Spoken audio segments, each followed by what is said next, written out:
இன்னைக்கு டாபிக்ல வந்து பார்த்தோம்னா ஸ்பீட், வெலாசிட்டி அண்ட் ஆக்சலரேஷன் இந்த 3 டேர்ம்ஸ் பற்றி தான் பார்க்க போகிறோம். First of all we need to know what exactly the speed is. ஸ்பீட்னா என்னன்னு பார்த்தோம் அப்படின்னா how fast an object travels அப்படின்னு சொல்லலாம். இல்லைன்னா how fast an object covers a distance in unit time இல்லைன்னா ஸ்பெசிஃபிக் டைமில் அப்படிங்கிற மாதிரி சொல்லலாம். ஸோ இது எப்படி வந்து சிம்பிளாக நம்ம வந்து ப்ராப்ளமில் பார்க்குறது இப்போ வந்து பார்க்கலாம்.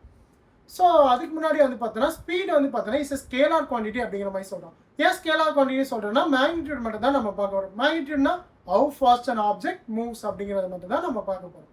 ஓகேவா? இப்போ ப்ராப்ளம்குள்ளே போகலாமா? கார் ஏ covers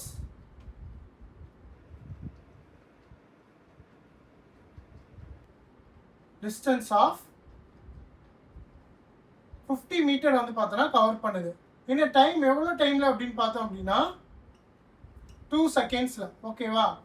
அப்போ நமக்கு ஃபார்முலா என்ன ஆக்சுவலாக? ஸ்பீட் ஈக்குவல் டு அதாவது distance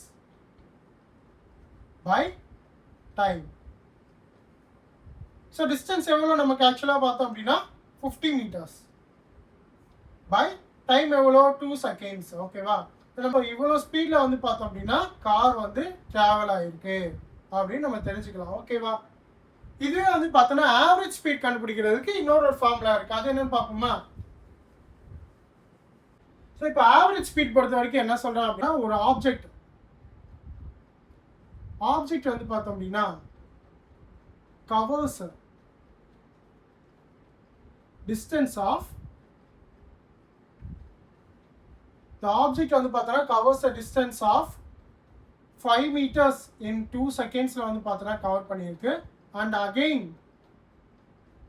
covers the distance of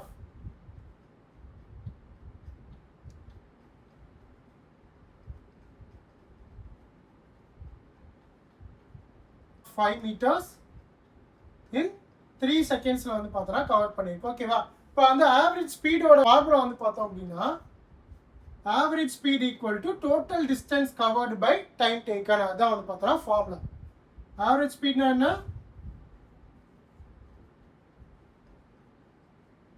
total distance covered by total time. இப்போ டோட்டல் டிஸ்டன்ஸ் எவ்வளோ ஆக்சுவலாக நமக்கு? So the object covers a distance of 5 metres in 2 செகண்ட்ஸில் வந்து கவர் பண்ணியிருக்கு. ஓகேவா? 5 மீட்டர்ஸ். அப்புறம் வந்து again covers a distance of எவ்வளோ? அகைன் 5 மீட்டர்ஸ் வந்து பார்த்தோன்னா கவர் பண்ணியிருக்கு. இன் டோட்டல் டைம் எவ்வளோ நமக்கு? 2 செகண்ட் ப்ளஸ் 3 செகண்ட் வந்து பார்த்தோன்னா 5 செகண்ட். ஸோ இது வந்து பார்த்தோன்னா ஆக்சுவலி 10 மீட்டர் பை 5 செகண்ட்ஸ். எவ்வளோ நமக்கு ஆக்சுவலாக? 2 மீட்டர் per செகண்ட். ஓகேவா? ஸோ ஆவரேஜ் ஸ்பீட் வந்து பார்த்தோன்னா 2 மீட்டர் per செகண்ட். ஸோ ஸ்பீட்னா என்ன, ஆவரேஜ் ஸ்பீட்னா என்னன்னு பார்த்தோன்னா நெக்ஸ்ட் வந்து பார்த்தோம் அப்படின்னா ஆக்சலரேஷன்னா என்னன்னு பார்ப்போம். ஓகேவா?